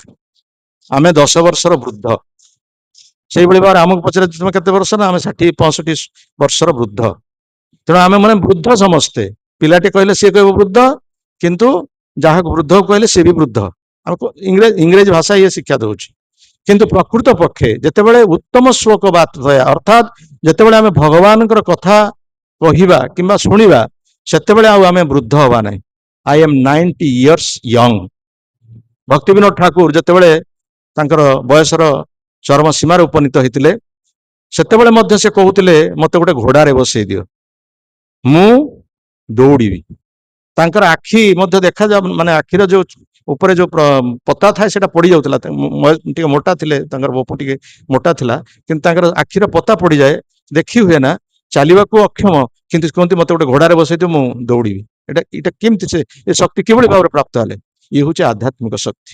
ସେମିତି ପ୍ରଭୁପାଦ ମହାରାଜ ଜୀବନର ଶେଷ ସୀମାରେ ମଧ୍ୟ ଉପସ୍ଥିତ ହେଇଥିଲେ ମଧ୍ୟ ସେତେବେଳେ ସେ କହୁଥିଲେ ମତେ ଗୋଟେ ଶଗଡ଼ ଗାଡିରେ ବସେଇ ଦିଅ ମୁଁ ଗୋବର୍ଦ୍ଧନ ପରିକ୍ରମା କରିବି। ମତେ ସେତେବେଳେ ତାଙ୍କର ଶରୀର ଅତି କ୍ଷୀଣକାୟ ହେଇଥିଲା ପ୍ରଭୁପାଦଙ୍କର, କିନ୍ତୁ ସେ କହୁଥିଲେ ମତେ ଗୋଟେ ଶଗଡ଼ ଗାଡିରେ ବସେଇ ଦିଅ ମୁଁ ସମ୍ପୂର୍ଣ୍ଣ ଗୋବର୍ଦ୍ଧନ ପର୍ବତ ପରିକ୍ରମା କରି 22-23 କିଲୋମିଟର। ଯାହାଙ୍କର ଗୋଟିଏ କିଲୋମିଟର ଯିବା ପାଇଁ ମଧ୍ୟ ଶକ୍ତି ନାହିଁ, କିନ୍ତୁ ମାନସିକ ସ୍ତରରେ ସେ ସେଇପରି ଶକ୍ତି ହାସଲ କରିଥିଲେ। ଇଏ ହଉଛି ଭକ୍ତିର ବଳ। ସେଥିପାଇଁ କୁହାଯାଇଛି ଯୋଉମାନେ ଭଗବାନଙ୍କର କଥା କହୁଛନ୍ତି ବା ଯୋଉମାନେ ଭଗବାନଙ୍କ କଥା ଶ୍ରବଣ କରୁଛନ୍ତି ସେମାନଙ୍କର ଆୟୁ ସୂର୍ଯ୍ୟ ଦେବତା ହରଣ କରିପାରନ୍ତି ନାହିଁ। ଏ ପ୍ରସଙ୍ଗରେ କୁହାଯାଏ ତାହେଲେ କଣ ଭକ୍ତ କଣ ମୃତ୍ୟୁବରଣ କରେ ନା? ଆରେ ଏଇ ଜଗତକୁ ତ ଯିଏ ଆସିବ ସେ ତ ନିଶ୍ଚିତ ଭାବରେ ମୃତ୍ୟୁବରଣ କରିବ। ଜାତସ୍ୟ ହି ଧ୍ରୁବ ମୃତ୍ୟୁ ଧ୍ରୁବ ଜନ୍ମ ମୃତସ୍ୟ ଚ ତସ୍ମାଦ୍ ଅପରିହାର୍ଯ୍ୟାର୍ଥମ ନ ତୁମ ଶୋଚିତ ମହର୍ଷି। ଯିଏ ଜନ୍ମ ହେଇଛି ସେ ନିଶ୍ଚିତ ଭାବରେ ମୃତ୍ୟୁବରଣ କରିବ, ଏବଂ ଯିଏ ମୃତ୍ୟୁବରଣ କରିଛି ସେ ତ ନିଶ୍ଚିତ ଭାବରେ ଜନ୍ମବରଣ କରିବ। ଏଟା ହଉଛି ଧ୍ରୁବ ସତ୍ୟ। ସତ୍ୟ ବୋଲି ଯଦି କିଛି ବସ୍ତୁ ଥାଏ ତାହେଲେ ଏଇ ହଉଛି ଧ୍ରୁବ ସତ୍ୟ। ତାହେଲେ ଜଣେ ମୃତ୍ୟୁ କବଳରୁ କେମିତି ରକ୍ଷା ପାଇବ ସେ କଥା ଭଗବାନ ମଧ୍ୟ ଶ୍ରୀମଦ୍ ଭଗବତ ଗୀତାର 4th ଅଧ୍ୟାୟର 9ମ ଶ୍ଲୋକରେ କହିଛନ୍ତି। ଜନ୍ମ କର୍ମଂ ଚ ମେବ ଦିବ୍ୟମ୍ ଏବଂ ଯୋ ବେତି ତତ୍ତ୍ୱତଃ ତ୍ୟକ୍ତା ଦେହଂ ପୁନର୍ଜନ୍ମ ନେତି ମାମେତି ସ ଅର୍ଜୁନ। ମୋର ଜନ୍ମ ଅର୍ଥାତ୍ ଭଗବାନ କହୁଛନ୍ତି ମୋର ଜନ୍ମ ଏବଂ ମୋର କର୍ମ ଏହା ହଉଛି ଦିବ୍ୟ, ଏହା ଅପ୍ରାକୃତ, ଇଏ ସାଧାରଣ କଥା ନୁହଁ। ତେଣୁ ଏହାକୁ ଆମକୁ ତତ୍ତ୍ୱରେ ଜାଣିବା ପାଇଁ ପଡିବ। ଯୋଉମାନେ ଏହାକୁ ତତ୍ତ୍ୱରେ ଜାଣୁଛନ୍ତି ସେଇମାନେ ହିଁ କେବଳ ଏଇ ଯୋଉ ଜନ୍ମ ମୃତ୍ୟୁ ଚକ୍ରରୁ ସେମାନେ ଉଦ୍ଧାର ପାଇପାରିବେ, ଏବଂ ମୃତ୍ୟୁ ପରେ ସେମାନେ ଆଉ ଆମର ଭଳି ଯେ ଶରୀର ତ୍ୟାଗ କଲା ପରେ କୋଉ ନର୍କକୁ ଯିବା, ନହେଲେ ପଶୁପକ୍ଷୀ କୀଟପତଙ୍ଗ ଜନି ପାଇବା, ପୁନରପି ଜନମମ୍ ପୁନରପି ମରଣମ୍ ପୁନରପି ଜନନୀ ଜଠରେ ଶୟନମ୍, କିନ୍ତୁ ସେଭଳି ସେମାନେ ଜୀବନ ଲାଭ କରିବେନି। ସେମାନେ ସିଧା ଯିବେ ଭଗବତ ଧାମକୁ ଯିବେ ଯୋଉମାନେ ଭଗବାନଙ୍କର ଲୀଳାକୁ ତତ୍ତ୍ୱରେ ଜାଣନ୍ତି। ତାହେଲେ ତତ୍ତ୍ୱଟା କୋଉଠୁ ଆମେ ଜାଣିବା? ତତ୍ତ୍ୱ କେମିତି ଜାଣିବା? ତଦ୍ବିଧି ପ୍ରଣିପାତେନ ପରିପ୍ରଶ୍ନେନ ସେବୟା ଉପଦେକ୍ଷନ୍ତି te ଗୁରୁ ଜ୍ଞାନିନ ତତ୍ତ୍ୱଦର୍ଶିନ। ଆମକୁ ସେ ତତ୍ତ୍ୱ କଥା ଜାଣିବା ପାଇଁ ଗଲେ, ଆମକୁ ସେ ତତ୍ତ୍ୱ କଥା ଜାଣିବାକୁ ହେଲେ ଆମକୁ ସେଇଭଳି ଏକ ତତ୍ତ୍ୱଜ୍ଞ ନିକଟକୁ ଯିବା ପାଇଁ ପଡିବ। ସେ ତତ୍ତ୍ୱଜ୍ଞ ହଉଛନ୍ତି କିଏ? ସେ ହଉଛନ୍ତି ଆଧ୍ୟାତ୍ମିକ ଗୁରୁ। ସେ ହଉଛନ୍ତି ଆଧ୍ୟାତ୍ମିକ ଗୁରୁ। ସେମାନଙ୍କ ନିକଟକୁ ଆମକୁ ଯିବା ପାଇଁ ପଡିବ। ତାଙ୍କ ନିକଟରେ ଆମକୁ ପ୍ରଣିପାତ ପ୍ରଥମେ ପ୍ରଣାମ କରିବା ପାଇଁ ପଡିବ, ତାପରେ ସେବା, ତାପରେ ପରିପ୍ରଶ୍ନ। ତଦ୍ବିଧି ପ୍ରଣିପାତେନ ପରିପ୍ରଶ୍ନେନ ସେବୟା। ଆମେ କଣ କରୁଛୁ ନା ପ୍ରଥମେ ଯାଉଛୁ, ଆମେ ବିଧାନଟା ଯୁକ୍ତି କରିବାକୁ ଆରମ୍ଭ କରୁଛୁ। ବହୁତ ଲୋକ ଆସୁଛନ୍ତି କିଛି କୁଆଡେ ନଥିବ, ହଠାତ୍ ଆସି ପହଞ୍ଚିବ, ସାଙ୍ଗେ ସାଙ୍ଗେ ସେ ପଚାରିବେ ପୋଷ୍ଟ ଗ୍ରାଜୁଏସନ ପ୍ରଶ୍ନ ପଚାରିବେ। ତୁମେ ପ୍ରଥମ ଶ୍ରେଣୀର ପାଠ ପଢିବା ଲୋକ, ତୁମେ ପୋଷ୍ଟ ଗ୍ରାଜୁଏସନ ପ୍ରଶ୍ନ ପଚାରିବ କାହିଁକି? ସେ ରାଧାଙ୍କର ନାମ, ମାନେ ରାଧା କାହିଁକି କୃଷ୍ଣଙ୍କ ସାଙ୍ଗରେ ଛିଡା ହେଇଛନ୍ତି? ସେ କାହିଁକି ତାଙ୍କର ସ୍ତ୍ରୀ କୃଷ୍ଣ ତାଙ୍କ ସ୍ତ୍ରୀକି ଛାଡି କାହିଁକି ରାଧାଙ୍କ କାନ୍ଧରେ ହାତ ପକେଇଛନ୍ତି? ଏଇ ପ୍ରକାର ପ୍ରଶ୍ନ ସେମାନେ ସବୁ ପଚାରିବେ। ଆମେ ପ୍ରଥମ ଶ୍ରେଣୀର ପାଠ ପଢିବା ଲୋକ ଆମେ ଏଇଭଳି ପ୍ରଶ୍ନ ପଚାରେ କାହିଁ ପ୍ରକୃତରେ ଆମେ ତତ୍ତ୍ୱ ଜାଣିନାହାନ୍ତି। ତେଣୁ ସେ ତତ୍ତ୍ୱକୁ ଆମକୁ ଜାଣିବା ପାଇଁ ପଡିବ କାହା ପାଖରୁ? ଆମେ ଗୁରୁଙ୍କ ନିକଟରୁ ସେ ତତ୍ତ୍ୱ ଜାଣିବା ପାଇଁ ପଡିବ। ତେଣୁ ଗୁରୁ ହଉଛନ୍ତି ଯିଏକି ଭଗବାନଙ୍କ ପ୍ରତିନିଧି, ସେ ଆମକୁ ତତ୍ତ୍ୱ ଶିକ୍ଷା ଦେବେ। ଯେମିତି କୁହାଯାଏ, ପ୍ରଶ୍ନ ବହୁତ ଲୋକ ପ୍ରଶ୍ନ ପଚାରନ୍ତି, ଯୋଉ ଭଗବାନ କୃଷ୍ଣ ଆସିଲେ ଏ ଜଗତକୁ ଶିକ୍ଷା ଦେବା ପାଇଁ ହଉଛନ୍ତି, ସେ ହଉଛନ୍ତି ଭଗବାନ। ଆଉ ଗୀତାରେ ଛତ୍ର ଛତ୍ର ପ୍ରମାଣିତ ହେଇଛି ଯେ କୃଷ୍ଣ ହଉଛନ୍ତି ସ୍ୱୟଂ ପରମ ପୁରୁଷ ଭଗବାନ। ସିଏ କାହିଁକି ଗୋପୀମାନଙ୍କର ବସ୍ତ୍ର ହରଣ କଲେ? ସେ କାହିଁକି ମାଖନ ଚୋରି କରୁଥିଲେ? ଛୋଟ ପିଲା ସମୟରେ ସେ କାହିଁକି ଲହୁଣୀ ଚୋରି କରୁଥିଲେ? ସେ କାହିଁକି ପାଣ୍ଡବମାନଙ୍କର ପକ୍ଷ ଗ୍ରହଣ କରି କୌରବମାନଙ୍କ ପକ୍ଷ କାହିଁକି ଗ୍ରହଣ ନ କଲେ? ତାହେଲେ ସେ ତ ପକ୍ଷପାତିତା କରୁଛନ୍ତି, ସେ ତ ନିରପେକ୍ଷ ନୁହନ୍ତି। ଏ ପ୍ରକାର ପ୍ରଶ୍ନ ସାଧାରଣ ଲୋକ କରିବ। କିନ୍ତୁ ଯଦି ଆମେ ଗୁରୁଙ୍କ ଠାରୁ ଏ ତତ୍ତ୍ୱକୁ ଜାଣିବା ଯେ ଭଗବାନ କୃଷ୍ଣ ହଉଛନ୍ତି ଉପଭୋଗକାରୀ, ଯୋଉ ଗୋପୀମାନଙ୍କର ବସ୍ତ୍ର ହରଣ କଲେ, ଆମେ ଏକଥା କହିଦଉଛେ ଗୋପୀମାନଙ୍କର ସେ ବସ୍ତ୍ର ହରଣ କଲେ, କିନ୍ତୁ ଯେତେବେଳେ ଦ୍ରୌପଦୀଙ୍କର ବସ୍ତ୍ର ହରଣ କରାଯାଉଥିଲା, ଯେତେବେଳେ ଦ୍ରୌପଦୀଙ୍କୁ ବିବେଚନା କରାଯାଉଥିଲା, ଦୁଶାସନ ଯେତେବେଳେ ବିବେଚନା କରୁଥିଲା, ସେତେବେଳେ ତାଙ୍କୁ କିଏ ବସ୍ତ୍ର ପ୍ରଦାନ କରିଥିଲା? କେହି ତାଙ୍କୁ ସାହାଯ୍ୟ କରିବା ପାଇଁ ପ୍ରସ୍ତୁତ ନଥିଲେ। କିନ୍ତୁ ସେତେବେଳେ ସେ ପ୍ରାର୍ଥନା କରିଛନ୍ତି ଦ୍ରୌପଦୀ ଭଗବାନ, ସେତେବେଳେ ସେ ବସ୍ତ୍ର ତାଙ୍କୁ ପ୍ରଦାନ କରିଛନ୍ତି। କୋଟି ବସ୍ତ୍ର ଦେଇ ହେଳେ ଲଜ୍ଜା କଲ ବାରଣ, କୁରୁସଭା ତଳେ ଶୁଣି ଦ୍ରୌପଦୀର ଜଣାଣ, କୋଟି ବସ୍ତ୍ର ଦେଇ ହେଳେ ଲଜ୍ଜା କଲ ବାରଣ। ସେ କଥା କେହି କହିବାକୁ ପ୍ରସ୍ତୁତ ନୁହନ୍ତି। କିନ୍ତୁ ସମସ୍ତେ କହୁଛନ୍ତି କାହିଁକି ସେ ବସ୍ତ୍ର ହରଣ କଲେ? ଗୋପୀମାନଙ୍କର ନଗ୍ନ ସୌନ୍ଦର୍ଯ୍ୟ କାହିଁକି ସେ ଦେଖୁଛନ୍ତି? ସେ କି ପ୍ରକାର ଭଗବାନ? କିନ୍ତୁ ସେ ତତ୍ତ୍ୱକୁ ଆମକୁ ଜାଣିବା ପାଇଁ ପଡିବ। ସେ ତତ୍ତ୍ୱ ଯେତେବେଳେ ଆମେ ଜାଣିବା, ସେତେବେଳେ ଆମେ ଏହି ଜନ୍ମ ମୃତ୍ୟୁ ଚକ୍ରରୁ ଉଦ୍ଧାର ପାଇବା। ନ ତତ୍ ଭାସୟତ ସୂର୍ଯ୍ୟ ନ ଶଶାଙ୍କ ନ ପାବକ ଯଦ୍ ଗତ୍ୱା ନ ନିବର୍ତ୍ତନ୍ତେ ତଦ୍ଧାମ ପରମଂ ମମ। ଆମେ ସେ ପରମ ଧାମକୁ ଯିବା, ଯୋଉ ଧାମକୁ ଗଲେ ଆଉ କେହି ଫେରେ ନାହିଁ। ଆମେ ଏଇ ପୁନରାବର୍ତ୍ତନ ଯାହା କୁହାଯାଏ, ଆମେ ଏଇ ଯିବା ଆସିବା ଚାଲିଛି ଆମର, ଯାହା କୁହାଯାଏ ପ୍ରଭୁପାଦଙ୍କ ଭାଷାରେ ଗୋଟେ ଫୁଟବଲ ଯେତେବେଳେ ଖେଳ ହୁଏ, ସେତେବେଳେ ଯୋଉ ଫିଲ୍ଡରେ କେତେ ଜଣଙ୍କ ଗୋଡରେ ସେ ବାଜେ, ଇଏ ଗୋଟେ ଗୋଡରେ ପେଲି ଦଉଥିବ, ସେ ଗୋଟେ ଗୋଡରେ ପେଲି ଦଉଥିବ। ଫୁଟବଲଟା ମାନେ ସିଏ ତାଙ୍କ ଗୋଡର ଖେଳନା। ସେଇଭଳି ଭାବରେ ଆମେ ଆମ ଜୀବନରେ କେତେ ଜୀବନ ପାଇଲେଣି, ପଶୁ ପକ୍ଷୀ କୀଟ ପତଙ୍ଗ, ପୁଣି ମଣିଷ ଜୀବନ ପାଇଛି। କିନ୍ତୁ ମଣିଷ ଜୀବନ ପାଇକି ମଧ୍ୟ କିଭଳି ଭାବରେ ମନୁଷ୍ୟ ଜୀବନକୁ ଦୁରୁପଯୋଗ କରୁଛି, ଯୋଉଟାକି ଆମ ସ୍ୱଭାବରେ ବିଚ୍ୟୁତ ହେଇଛି। ଯେମିତି ବର୍ତ୍ତମାନ ପୁରଞ୍ଜନ ଯେମିତି ମୃତ୍ୟୁ ସମୟରେ ଭଗବାନଙ୍କ କଥା ଚିନ୍ତା ନ କରି ବର୍ତ୍ତମାନ ପୁତ୍ର ସ୍ତ୍ରୀ କଥା ଚିନ୍ତା କରୁଛନ୍ତି, ଏବଂ ପରବର୍ତ୍ତୀ ସମୟ ସେଇଭଳି ଭାବରେ ସେ କୋଉ ସ୍ତ୍ରୀ ଜନ୍ମ ପାଇବେ। କୁହାଯାଇଛି, ଅଧ୍ୟାୟରେ କୁହାଯାଇଛି ସ୍ତ୍ରୀ ଜନ୍ମ ପାଇବେ, କାହିଁକିନା ସ୍ତ୍ରୀ କଥା ଚିନ୍ତା କରୁଛନ୍ତି ଯେ ମୁଁ ମୃତ୍ୟୁବରଣ କଲା ପରେ ମୋ ସ୍ତ୍ରୀର ଅବସ୍ଥା କଣ ହବ, ସ୍ତ୍ରୀ ପୁତ୍ର କନ୍ୟାଙ୍କର ଦାୟିତ୍ୱ କିଭଳି ଭାବରେ ନେଇପାରିବ, ଏସବୁ କଥା ଚିନ୍ତା କରି ସେ ମୃତ୍ୟୁବରଣ କରିବେ ଏବଂ ପରବର୍ତ୍ତୀ ସମୟରେ ସେ ସ୍ତ୍ରୀ ଶରୀର ପାଇବେ। ତେଣୁ ସେଥିପାଇଁ ଏ ମନୁଷ୍ୟ ଜୀବନ ଗୋଟେ ସୁଯୋଗ ଆମ ପାଇଁ, ଗୋଟେ ଛକ ଜାଗା। ଆମେ ଗୋଟେ ଛକ ଜାଗାରେ ଅଛି। ଅନ୍ୟ ଜୀବନରେ ଏ ସୁଯୋଗ, ଏପରିକି ଦେବତା ଜୀବନରେ ମଧ୍ୟ ସୁଯୋଗ ନାହିଁ, ମନୁଷ୍ୟ ଜୀବନରେ ଏ ସୁଯୋଗ। ସେଥିପାଇଁ କୁହାଯାଇଛି ଲବ୍ଧ୍ୱା ସୁଦୁର୍ଲଭମ୍ ଇଦମ୍ ବହୁ ସମ୍ଭବାନ୍ତେ। ବହୁତ ଜୀବନ ବିତେଲା ପରେ, 80 ଲକ୍ଷ ଜୀବଜନୀ ଘୂର୍ଣ୍ଣାୟମାନ କଲା ପରେ ଭଗବାନ ଆମକୁ ଏକ ସୁଯୋଗ ପ୍ରଦାନ କଲେ। ମନୁଷ୍ୟମ୍ ଅର୍ଥଦମ୍। ଆଉ ଏ ଜୀବନରେ ପ୍ରକୃତ ଅର୍ଥ ଲାଭ କରିବା ପାଇଁ ପଡିବ। ଅର୍ଥ କହିଲେ ଟଙ୍କା ପଇସା ନୁହଁ, କୃଷ୍ଣ ଭକ୍ତି, ଯାହାକୁ ପଞ୍ଚମ ପୁରୁଷାର୍ଥ ବୋଲି କୁହାଯାଉଛି। ଧର୍ମ, ଅର୍ଥ, କାମ ଆଉ ମୋକ୍ଷ, ଏଟାକୁ 4 ପୁରୁଷାର୍ଥ କଥା କୁହାଯାଉଛି। କିନ୍ତୁ ଲୋକମାନେ ବର୍ତ୍ତମାନ କଳିଯୁଗରେ ଧର୍ମ ଆଉ ମୋକ୍ଷକୁ ଛାଡିଦେଲେଣି। ଧର୍ମ କହିଲେ ଲୋକମାନେ ତ ବୁଝନ୍ତି ପର ଉପକାର କଥା କୁହନ୍ତି, ପୁଣ୍ୟ କର୍ମ କରିବା, ରୋଗୀ ସେବା କରିବା, ଏହାକୁ କୁହନ୍ତି ଧର୍ମ। ଆଉ ତାପରେ ମୋକ୍ଷ, ଶେଷରେ ଆମେ ମୁକ୍ତି ପ୍ରାପ୍ତ ହବ, ଯେମିତି ଆମେ ବ୍ରହ୍ମରେ ମିଶିଯିବା, ଲୀନ ହେଇଯିବା। ଏଇ ଦିଟା ଜିନିଷ ମଧ୍ୟ କଳିଯୁଗରେ ନାହିଁ, କେବଳ ଅଛି କାମ ଏବଂ ଅର୍ଥ।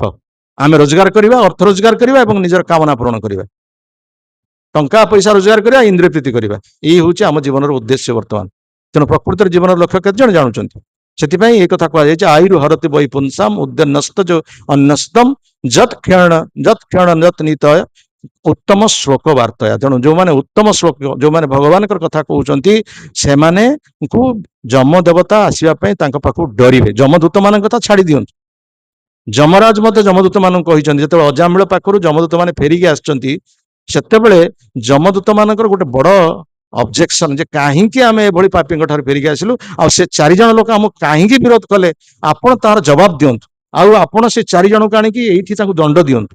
ଯଦି ପ୍ରକୃତରେ ଆପଣ ଆମର ପ୍ରଭୁ ହେଇଥାନ୍ତି, ତାହେଲେ ସେଇ 4 ଜଣ ଯେ ଆମକୁ ବିରୋଧ କଲେ ତାଙ୍କୁ ଆଣିକି ଏଇଠି ଦଣ୍ଡ ଦିଅନ୍ତୁ। ସେଠୁ ଯମରାଜ ପଚାରନ୍ତି, ସେ କଣ ହେଲା, ଘଟଣା କଣ କୁହ, କାହିଁକି ସେମାନେ କିଏ 4 ଜଣ ଆସିକି ବିରୋଧ କଲେ?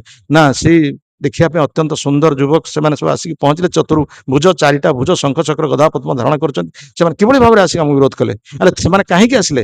ନା ଅନ୍ତିମ ସମୟରେ ଯେତେବେଳେ ଆମେ ତାକୁ ପାଶ ଭିଡ଼ିକି ନେଇ ଯାଉଥିଲୁ, ଯେତେବେଳେ ସେ ଅଜାମିଳର ବେକକୁ ପାଶକୁ ଭିଡ଼ିକି ଯେତେବେଳେ ତାକୁ ଆମେ ଟାଣିକି ନେଇକି ଯାଉଥିଲୁ, ସେ ସମୟରେ ସେ ଗୋଟିଏ ଶବ୍ଦ ଉଚ୍ଚାରଣ କଲା, ସେଇଟା ହଉଛି ନାରାୟଣ। ସେ ନାରାୟଣ ଶବ୍ଦ ଶୁଣିଲା କ୍ଷଣ 4 ଅକ୍ଷର 4 ଜଣ ଆସିକି ପହଞ୍ଚିଗଲେ ଏବଂ ସେମାନେ ଆମକୁ ସମ୍ପୂର୍ଣ୍ଣ ଭାବରେ ବିରୋଧ କଲେ। ସେଇଠୁ ଯମରାଜ କହୁଛନ୍ତି, ଆରେ ଯେ ପ୍ରଭୁ ଆମ ପ୍ରଭୁଙ୍କର ଯେ ନାମ ଉଚ୍ଚାରଣ କରୁଛି, ତୁମେ ମାନେ ଜାଣିନାହ ଯେ ମୋର ଜଣେ ପ୍ରଭୁ ଅଛନ୍ତି ବୋଲି। ମୁଁ ତମକୁ ସେଇ କଥାଟା କହି ନାହିଁ ଆଜି ପର୍ଯ୍ୟନ୍ତ। ସେଇ କଥାଟା ତୁମ ଅଜ୍ଞାତ ରହିଥିବା ହେତୁ ଆଜି ତୁମେ ଏଇ ପ୍ରକାର ସମସ୍ୟାରେ ପଡ଼ିଲ। ଯେ ମୁଁ କେବଳ ନୁହେଁ, ସମସ୍ତେ ଇନ୍ଦ୍ର, ବରୁଣ, ଯମ, ନୈଋତ, ସମସ୍ତ 10 ଦିଗପାଳ, ଏ ସମସ୍ତଙ୍କର ପ୍ରଭୁ ହଉଛନ୍ତି ପ୍ରଭୁ ପରମ ପୁରୁଷ ଭଗବାନ ଶ୍ରୀକୃଷ୍ଣ। ସେ ଆମମାନଙ୍କୁ ନିୟନ୍ତ୍ରଣ କରୁଛନ୍ତି, ସେ ସମସ୍ତଙ୍କୁ ଆମମାନଙ୍କୁ ନିୟନ୍ତ୍ରଣ କରୁଛନ୍ତି। କେବଳ ଆମକୁ ନିୟନ୍ତ୍ରଣ କରୁଛନ୍ତି କହିଲେ ଅତ୍ୟୁକ୍ତି ହେବ ନାହିଁ, ସମସ୍ତଙ୍କୁ ସେ ନିୟନ୍ତ୍ରଣ କରୁଛନ୍ତି। ତେଣୁ ସିଏ ପ୍ରଭୁଙ୍କର ନାମ ଯେ ଉଚ୍ଚାରଣ କରୁଛି, ସେ କେମିତି ଆମ ପାଖକୁ ଆସିବ? ସେଇ କଥାଟା ତୁମକୁ ମୁଁ କହିନି, ଯୋଉଥିପାଇଁ ତୁମେ ଆଜି ଏ ସମସ୍ୟାରେ ଆସିଲ। ତେଣୁ ସେଥିପାଇଁ ତୁମେ କେବେ ହେଲେ ସେମାନଙ୍କ ପାଖକୁ ଯିବନି ଯୋଉମାନେ ଭଗବାନଙ୍କର ନାମ ଉଚ୍ଚାରଣ କରୁଛନ୍ତି। ଜିହ୍ୱାନ ଭକ୍ତି ଭଗବନ୍ ନାମ ଧ୍ୟେୟମ୍ ଚେତନ ସ୍ମରତି ତତ୍ ଚରଣାର ବିନ୍ଦମ୍ କୃଷ୍ଣେନ ନମନ୍ତି ଯତ୍ ଶିର ଏକଦାପି ତାନ୍ ଆନୟଧ୍ୱମ୍ ଅସତ୍କୃତ୍ୱା ବିଷ୍ଣୁ କୃତ୍ୟାନ୍। ଏଇ କଥା ଯମରାଜ ନିଜେ ଯମଦୂତଙ୍କୁ କହୁଛନ୍ତି ଯେ ହେ ଦୂତଗଣ, ତୁମେ ମାନେ ପ୍ରକୃତ ପକ୍ଷେ ସେଇମାନଙ୍କ ପାଖକୁ ଯାଅ ନାହିଁ ଯୋଉମାନେ ଜିହ୍ୱା ପ୍ରାପ୍ତ ହେଇ ଭଗବାନଙ୍କର ନାମ ଉଚ୍ଚାରଣ କରୁଛନ୍ତି। ଯୋଉମାନେ ଭଗବାନଙ୍କର ନାମ ଉଚ୍ଚାରଣ କରୁଛନ୍ତି ସେମାନଙ୍କ ପାଖକୁ ତୁମେ କେବେ ହେଲେ ଭୁଲରେ ଯିବ ନାହିଁ। ଜିହ୍ୱାନ ଭକ୍ତି ଭଗବନ୍ ନାମ ଧ୍ୟେୟମ୍ ଚେତନ ସ୍ମରତି ତତ୍ ଚରଣାର ବିନ୍ଦମ୍। ଯୋଉମାନେ ହୃଦୟରେ ଭଗବାନଙ୍କୁ ଆରାଧ୍ୟ ବା ଭଗବାନଙ୍କୁ ହୃଦୟ ସିଂହାସନରେ ଯେ ଅଭିଷିକ୍ତ ନ କରୁଛନ୍ତି, ଆଉ କୃଷ୍ଣେନ ନମନ୍ତି ଯତ୍ ଶିରେ କଦାପି, ଭଗବାନଙ୍କର ବିଗ୍ରହକୁ ଦେଖୁଛନ୍ତି, ଫଟୋ ଚିତ୍ର ଦେଖୁଛନ୍ତି, ସମସ୍ତ ଦେଖିକି ମଧ୍ୟ ନିଜେ ମସ୍ତକ ଅବନତ ଯୋଉମାନେ ନ କରୁଛନ୍ତି, ଯୋଉମାନେ ଏଇ ସବୁ ଜିନିଷ ନ କରୁଛନ୍ତି ସେଇମାନଙ୍କୁ ହିଁ ତୁମେ ମୋ ପାଖକୁ ଆଣିବ। କିନ୍ତୁ ଯୋଉମାନେ ଏସବୁ କରୁଛନ୍ତି ତୁମକୁ ମୁଁ ସାବଧାନ କରିଦଉଛି, ତୁମେ କେବେ ହେଲେ ସେମାନଙ୍କ ପାଖକୁ ଯିବ ନାହିଁ। ତେଣୁ ସେଥିପାଇଁ କୁହାଯାଇଛି ଯେ ବିଶେଷ କରି ପ୍ରଭୁପାଦ ମହାରାଜ ଏ ବ୍ୟବସ୍ଥା ଆମ ପାଇଁ କରିଛନ୍ତି ଯେ ପ୍ରତ୍ୟେକ ଦିନ ଭାଗବତ ଶ୍ରବଣ କରିବାର ସୁଯୋଗ ଆମକୁ ମିଳୁଛି, ଆଉ ସନ୍ଧ୍ୟାରେ ଗୀତା ଶ୍ରବଣ କରିବା ପାଇଁ ସୁଯୋଗ ମିଳୁଛି। କିନ୍ତୁ ସେ ସୁଯୋଗ ପାଇକି ଆମେ ଏତେ ସୁନ୍ଦର ସୁଯୋଗ ଆମ ପାଇଁ ଦିଆଯାଉଛି, ସୁବର୍ଣ୍ଣ ସୁଯୋଗ ଆମ ପାଇଁ ଦିଆଯାଉଛି, ସେ ସୁଯୋଗକୁ ଯଦି ଆମେ ହରେଇବା ତାହେଲେ ଆମ ଜୀବନ ଯେ କି ପ୍ରକାର ଭାବରେ ଚାଲିଯିବ ଆମେ କହିପାରିବାନି। ସେଥିପାଇଁ ଏଇ ଯୋଉ ଶ୍ଲୋକଟି ଭାଗବତରେ ଉଦ୍ଧବକୁ ଭଗବାନ କହିଛନ୍ତି, ଲବ୍ଧ୍ୱା ସୁଦୁର୍ଲଭ ବିଦମ୍ ବହୁ ସମ୍ଭବାନ୍ତେ ମନୁଷ୍ୟମ୍ ଅର୍ଥଦମ୍ ଅନିତ୍ୟ। ମଣିଷ ଜୀବନ ହଉଛି ଅନିତ୍ୟ। ତାପରେ ପୁଣି କୁହାଯାଏ ଧୀର, ଯୋଉମାନେ ବୁଦ୍ଧିମାନ, ପୂର୍ଣ୍ଣଂ ପତେଦନଂ ଯତେଦନଂ ମୃତ୍ୟୁ ଯାବତ୍।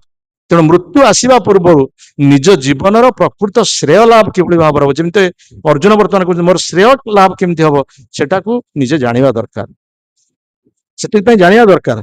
ସେଥିପାଇଁ ତ ପରୀକ୍ଷିତ ମହାରାଜ 7 ଦିନ ପୂର୍ବରୁ ସେ ପଚାରିଲେ ଯେ ମୃତ୍ୟୁ ପୂର୍ବରୁ ଯେ ଉପସ୍ଥିତି ଯାହାର ମୃତ୍ୟୁ ସଙ୍କଟାପନ୍ନ, ସେ କଣ କରିବା ଦରକାର? ସେ ପ୍ରଶ୍ନ ସେ ପଚାରିଥିଲା, ଆମର ସେ ପ୍ରଶ୍ନ କାହିଁ? ଆଉ ସବୁଠାରୁ ବଡ ଭୟ ହଉଛି ଜୀବନରେ ମୃତ୍ୟୁ। ସବୁଠାରୁ ବଡ ଭୟ ହଉଛି ଜୀବନର ମୃତ୍ୟୁ, କିନ୍ତୁ ଯିଏ ଭକ୍ତ ସେ ମୃତ୍ୟୁକୁ ଭୟ କରେ ନା। ଏଇ କଥା ଶ୍ରୀମଦ୍ ଭାଗବତମ୍ ପ୍ରଥମ ସ୍କନ୍ଧରେ ଉତ୍ତରା ଯେତେବେଳେ ଭଗବାନ କୃଷ୍ଣଙ୍କ ନିକଟକୁ ଆସିଛନ୍ତି, ତାଙ୍କର ଗର୍ଭର ସନ୍ତାନ ଯେତେବେଳେ ମାନେ ଅଶ୍ୱତ୍ଥାମା ଯେତେବେଳେ ବ୍ରହ୍ମାସ୍ତ୍ର ପେଷଣ କରିଛି ଏବଂ ସେ ବ୍ରହ୍ମାସ୍ତ୍ର ଯେତେବେଳେ ଉତ୍ତରାଙ୍କ ଗର୍ଭ ଭିତରୁ ପ୍ରବେଶ କରିଛି, ସେତେବେଳେ ଉତ୍ତରା ଆସିକି ଭଗବାନ କୃଷ୍ଣଙ୍କ ନିକଟରେ ଶରଣାପନ୍ନ ହୋଇଛନ୍ତି। ଯଦିଓ ସେତେବେଳେ ଅଛନ୍ତି ଯୁଧିଷ୍ଠିର ଅଛନ୍ତି, ଭୀମ ଅଛନ୍ତି, ଅର୍ଜୁନ ଅଛନ୍ତି, ନକୁଳ ସହଦେବ ସବୁ ଅଛନ୍ତି, ତାଙ୍କର ସ୍ୱାମୀ ନାହାନ୍ତି ଅଭିମନ୍ୟୁ, ସିଏ ସପ୍ତରଥୀଙ୍କ ମେଳରେ ପ୍ରାଣ ତ୍ୟାଗ କରିଛନ୍ତି। କିନ୍ତୁ ଉତ୍ତରା ଗୋଟେ ବୁଦ୍ଧିମାନ ଲୋକର କାର୍ଯ୍ୟ କଲେ, ସେ ସେମାନଙ୍କ ପାଖକୁ ନ ଯାଇ ସ୍ୱୟଂ ଭଗବାନଙ୍କ ପାଖକୁ ଆସିଲେ। ଇଏ ହଉଛି ବୁଦ୍ଧିମତାର ପରିଚୟ। ପାହି ପାହି ମହାଯୋଗୀନ୍ ଦେବ ଦେବ ଜଗତପତେ ନାନ୍ୟତ୍ୱଂ ଅଭୟଂ ପଶ୍ୟେ ଯଦ୍ ମୃତ୍ୟୁ ପରସ୍ପରମ୍। ପାହି ପାହି, ମତେ ରକ୍ଷା କରନ୍ତୁ, ମତେ ରକ୍ଷା କରନ୍ତୁ। ପାହି ପାହି ଆପଣ ହଉଛନ୍ତି ମହାଯୋଗୀ, ଆପଣ ଯୋଗେଶ୍ୱର, ଆପଣ ଯୋଗର ଈଶ୍ୱର, ଆପଣ ଯାହା ଚାହିଁବେ ତାହା କରିପାରିବେ, ଆପଣଙ୍କ ପାଇଁ କିଛି ଅସମ୍ଭବ ନୁହେଁ। 16,108 ସ୍ତ୍ରୀ ବିବାହ କରୁଛନ୍ତି, ପ୍ରତ୍ୟେକ ପୁରରେ ପ୍ରତ୍ୟେକ କୋଠରେ ଆପଣ ଏକା ସମୟରେ ଉପସ୍ଥିତ ରହିପାରୁଛନ୍ତି। ତେଣୁ ଆପଣଙ୍କ ଦ୍ୱାରା ସବୁ କିଛି ସମ୍ଭବ। ଆଉ ଯୋଉଟା ମୃତ୍ୟୁ ଭୟ ସମସ୍ତଙ୍କୁ ଭୟଭୀତ କରୁଛି, ସେଇ ମୃତ୍ୟୁ ମଧ୍ୟ ଆପଣଙ୍କୁ ଭୟ କରୁଛି। ମଦ୍ ଭୟାତ ବାତି ବାତୟମ୍ ମଦ୍ ଭୟାତ ସୂର୍ଯ୍ୟସ୍ତପତି ମଦ୍ ଭୟାତ ଇନ୍ଦ୍ର ବର୍ଷତି ମୃତ୍ୟୁଶ୍ଚରତି ମଦ୍ ଭୟାତ। ମୃତ୍ୟୁ ମଧ୍ୟ ମତେ ଭୟ କରୁଛି। ଏ କଥା କପିଳଦେବ ମଧ୍ୟ ଦେବହୂତି ମାନଙ୍କୁ କହୁଛନ୍ତି। ସମସ୍ତେ ମୃତ୍ୟୁଙ୍କୁ ଭୟ କରନ୍ତି, କିନ୍ତୁ ମୃତ୍ୟୁ ମଧ୍ୟ ଜଣକୁ ଭୟ କରେ, ସେ ହଉଛନ୍ତି ଭଗବାନ। ତେଣୁ ମୁଁ ସେଥିପାଇଁ ଆପଣଙ୍କ ପାଖକୁ ଆସିଛି। ବର୍ତ୍ତମାନ ମୋର ସନ୍ତାନ ଯେ ଅସୁରକ୍ଷିତ, से निश्चित भाव मृत्यु कबल पड़े कारण ब्रह्मास्त्र हूँ अव्यर्थ अस्त्र जो अश्वत्थामा जो अव्यर्थ अर्थ पेषण कर निश्चित भाव मो पुत्र मृत्यु वरण कर तेणु आपण पाक आपण सुरक्षा देवे कारण ये जगत हूँ द्वंद्वपूर्ण जगत ये दीटा जिनस अच्छी भल अच्छी मंद अच्छी हस अच्छी कांद अच्छी मृत्यु अच्छी जन्म अच्छी अन्याय अच्छी अन्याय अच्छी किंतु आपण केवल ही व्यक्ति जे कि आपण मृत्यु कबल मत सुरक्षा दे पारे तेणु से उत्तरा आसिकी भगवान निकट शरणापन्न होती भगवान से किसी बाच विचार करना से चिंता करना अरे अभिमन्यु तो मोर संपर्कीय अर्जुन मोर संपर्क परीक्षित तो सहित मोर किसी संपर्क ना तेणु मुझे कहीं सुरक्षा देवी ना जितेबाला जन भक्तर अनुरोध भक्तर प्रार्थना भगवान कौन प्रकार एड़े दे पारती ना भक्त जिते प्रार्थना करुत्तरा से भगवान किसी चिंता न करी उत्तरा गर्भ भितर अति क्षुद्रकाय प्रवेश कर परीक्षित महाराज को नूतन जीवन प्रदान कर हूँ भगवान महानता तेणु मृत्यु भय करे तेणु से जो मैंने प्रकृत में भक्तिमय जीवन आरंभ कर वर्तमान से पथरे यात्रा कर सब से भगवान कृष्ण शरणापन्न भक्ति विनोद ठाकुर खूब सुंदर भाव गोटे संगीत रचना कर गान करवा आत्मनिवेदन तुया पदे करी हईनु परम सुखी आत्मनिवेदन तुया पदे करी हईनु परम सुखी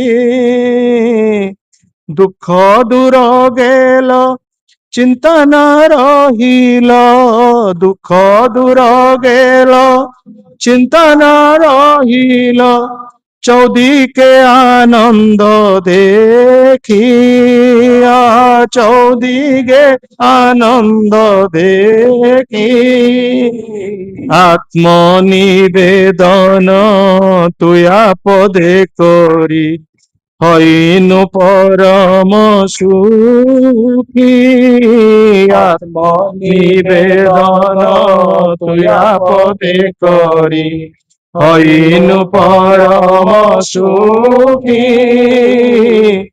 अशोक भय अमृत आधार तुम्हार चरण दोय अशोक भय अमृत आधार तुम्हार चरण दोय ताहाते खन विश्राम लभिया ताहाते खन विश्राम लभिया छाड़ीनु भवेर भय छाड़ीनु भवेर भय आत्मनिवेदन तया पदे करी हईनु परम सुखी आत्मनिवेदन तुया पदे करी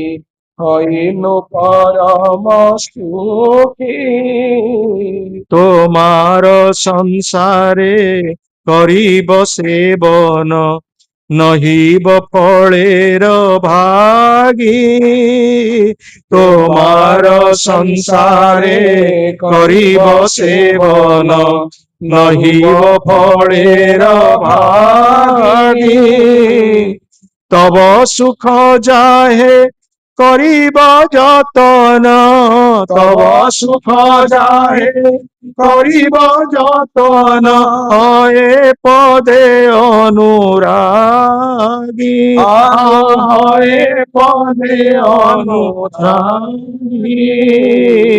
आत्मनिवेदन तुया पदे करी हईनु परम सुखी आत्मनिवेदन तुया पदे करी हईनु परम सुखी तोमार सेवाय दुख হয় যত সেয়ত परम सुख তোমার সেবায় দুঃখ হয় যত ସେତ ପରମ ସୁଖ।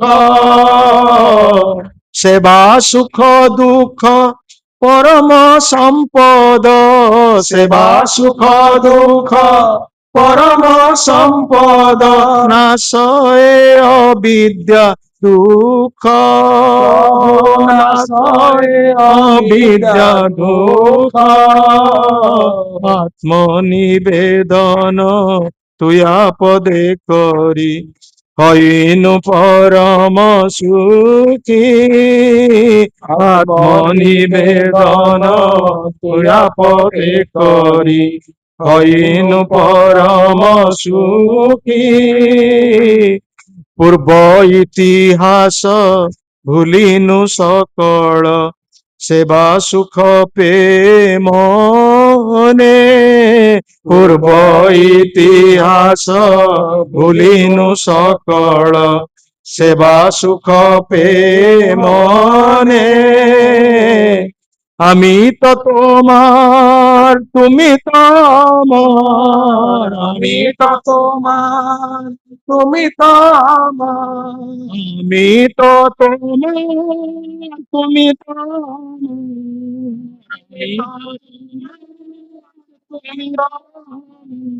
কি কাজ পর ধনে, কি কাজ পর ধনে।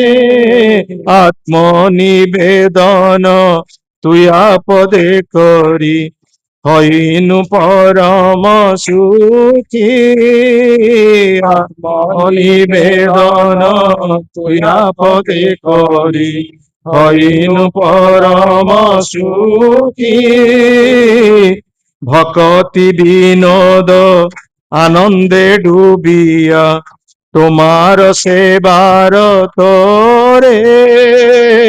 ভকতি বিনোদ আনন্দে ডুবিয়া, তোমার সেবার তোরে।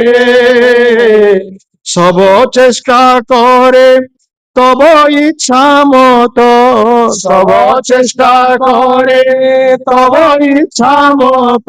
থাকিয়া তোমার ঘরে, থাকিয়া তোমার ঘরে।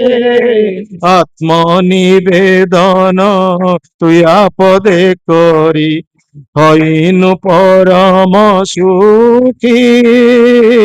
আত্মনিবেদন তুই আপদে করি, হইনু পরম সুখী। আমার দুঃখ দূর গেল, চিন্তা না রহিল, দুঃখ দূর গেল, চিন্তা না রহিল। চৌদিকে আনন্দ দে, চৌদিকে আনন্দ দেখি। সম্পূর্ণ ଭାବରେ ଯେ ଆତ୍ମସମର୍ପଣ କରିଛି, ଆତ୍ମନିବେଦନ କରିଛି, ସେ କାହିଁକି ଭୟ କରିବ? ଡର କାହାକୁ, ଭୟ କାହାକୁ? ଠାକୁରେ ଅଛନ୍ତି ଚଉବାହାକୁ। ରାଖେ ତ ହରି ମାରେ କିଏ? ଯେ ଭଗବାନ ଯଦି ରକ୍ଷା କରିବା ପାଇଁ ଚାହିଁବେ, ତୁମେ ଯେତେ ପ୍ରକାର ଚେଷ୍ଟା କର, ଯେତେ କଳ କୌଶଳ କର, କେହି ତୁମକୁ ମାନେ ଭଗବାନ ତୁମକୁ ରକ୍ଷା କରି କେହି ତୁମକୁ ମାରିପାରିବେନି। ଆଉ ଯଦି ଭଗବାନ ମାରିବାକୁ ଚାହୁଁଛନ୍ତି, ତୁମେ ଯେତେ କଳ କୌଶଳ କରି ରକ୍ଷା କରିବାକୁ ଚେଷ୍ଟା କର, ତୁମେ କେବେ ରକ୍ଷା ପାଇପାରିବନି। ନିଶ୍ଚିତ ଭାବରେ ଭଗବାନ ମାରିବେ ତୁମକୁ। ହିରଣ୍ୟକଶିପ ଆଉ ପ୍ରହ୍ଲାଦ। ହିରଣ୍ୟକଶିପୁ ବର ପ୍ରାପ୍ତ ହୋଇଥିଲା ବ୍ରହ୍ମାଙ୍କ ଠାରୁ, କେତେ ପ୍ରକାର ଭାବରେ ବଙ୍କେଇ ବଙ୍କେଇ ବଙ୍କେଇ ବଙ୍କେଇ ବଙ୍କେଇ ବଙ୍କେଇ ଅମର ବର। ପ୍ରହ୍ଲାଦ କେବଳ ଭଗବାନଙ୍କୁ କେବଳ ସ୍ମରଣ କରୁଛି। ମାରିବାର ଯେତେ ଯୋଜନା, ଯେତେ ମାରିବା ପାଇଁ ପ୍ରଚେଷ୍ଟା କରାଗଲା, କିନ୍ତୁ ପ୍ରହ୍ଲାଦ ସବୁଥିରେ ସୁରକ୍ଷା ପ୍ରାପ୍ତ ହେଲା ଭଗବାନ କୃଷ୍ଣଙ୍କ ଠାରୁ। କିନ୍ତୁ ହିରଣ୍ୟକଶିପୁ ଯେତେ ତାର ବର, ସେ ବର କୌଣସି କାମରେ ଲାଗିଲା ନାହିଁ। ଭଗବାନ ନୃସିଂହଦେବ ଆସିଲେ, ସେ ତାର ସମସ୍ତ ବରକୁ ବିଫଳ କରି ତାଙ୍କର ନିଜ ନଖ ଦ୍ୱାରା ତାହାକୁ ନିହତ କଲେ। ଇଏ ହଉଛି ପ୍ରକୃତରେ ତାତ୍ପର୍ଯ୍ୟ। ଯୋଉମାନେ ଭକ୍ତି ଯୋଗ ଆଚରଣ କରୁଛନ୍ତି, ସେମାନେ ସମ୍ପୂର୍ଣ୍ଣ ଭାବରେ ଭଗବାନ ପାଖରେ ସମର୍ପିତ ହୁଅନ୍ତୁ ଏବଂ ଶରଣାପନ୍ନ ହୁଅନ୍ତୁ। ଆଉ ଏଇ ଆଶା ରଖନ୍ତୁ ଯେ ଭଗବାନ ନିଶ୍ଚିତ ଭାବରେ ଆମକୁ ସୁରକ୍ଷା ଦେବେ। ଯାହା କୁହାଯାଏ, ଭଗବାନ କା ଘର ଦେର ହେ ଲେକିନ ଅନ୍ଧେର ନେହିଁ। ହିନ୍ଦୀରେ ଗୋଟେ କଥା କୁହାଯାଏ, ଭଗବାନଙ୍କର ଦୂର ହେଇପାରେ, ମିଳିବା ଦୂର ହେଇପାରନ୍ତି, କାରଣ ଭଗବାନ ବହୁତ ଲୋକଙ୍କ କଥା ବୁଝୁଛନ୍ତି, କିନ୍ତୁ ଆମେ ଭାବିବାନି ଯେ ସେ ଅନ୍ଧାର, ଯେ ଆମକୁ ମିଳିବ ନାହିଁ ଫଳ। ନିଶ୍ଚିତ ଭାବରେ ଭଗବାନ କହିଛନ୍ତି ଗୀତାରେ କଣ ତାର ମିଥ୍ୟା କହିଛନ୍ତି? ଅନ୍ୟନ୍ୟଶ୍ଚିନ୍ତୟନ୍ତୁ ମା ଯେ ଜନା ପର୍ଯ୍ୟୁପାସତେ ତେଷାଂ ନିତ୍ୟାଭିଯୁକ୍ତାନାଂ ଯୋଗକ୍ଷେମଂ ବହାମ୍ୟହମ୍। ଯେ ସମସ୍ତ ଦାୟିତ୍ୱ ଆମର ବହନ କରିବେ। କେତେ ଉଦାହରଣ ରହିଛି, ଆଉ ସେ ଉଦାହରଣ କଣ ମିଥ୍ୟା? ତେଣୁ ଆମକୁ ସମ୍ପୂର୍ଣ୍ଣ ଭାବରେ ତାଙ୍କ ନିକଟରେ ପ୍ରପନ୍ନ ହେବା ପାଇଁ ପଡେ। କିନ୍ତୁ ହତଭାଗା ଜୀବ ଆମେ ଭୁଲି ଯାଉଛି, ଆମ ଜୀବନର ଉଦ୍ଦେଶ୍ୟକୁ ଭୁଲି ଯାଇକି ଆମ ନିଜର ସ୍ୱାର୍ଥ ସାଧନ କରିବା ପାଇଁ କେତେ ପ୍ରକାର କୂଟ କପଟ ଆମେ ପାଞ୍ଚୁଛେ, କିନ୍ତୁ ଭଗବାନ ସମସ୍ତ ଏଇ ସବୁ କୌଶଳକୁ ପଣ୍ଡ କରିଦଉଛନ୍ତି। ତେଣୁ ସେଥିପାଇଁ ଆମେ ସେଇ ଭଗବାନଙ୍କ ନିକଟରେ ଆମେ ଶରଣାପନ୍ନ ହେବା ଉଚିତ। ଜୟ ଗ୍ରନ୍ଥରାଜ ଶ୍ରୀମଦ ଭାଗବତମ କି, ଶ୍ରୀଲ ପ୍ରଭୁପାଦ ମହାରାଜ କି, ଶ୍ରୀଲ ଗୁରୁଦେव की, समवेत गौर भक्त वृंद की, अनंत कोटि वैष्णव वृंद की, निताई गौर प्रेमानंद। कार किसी प्रश्न?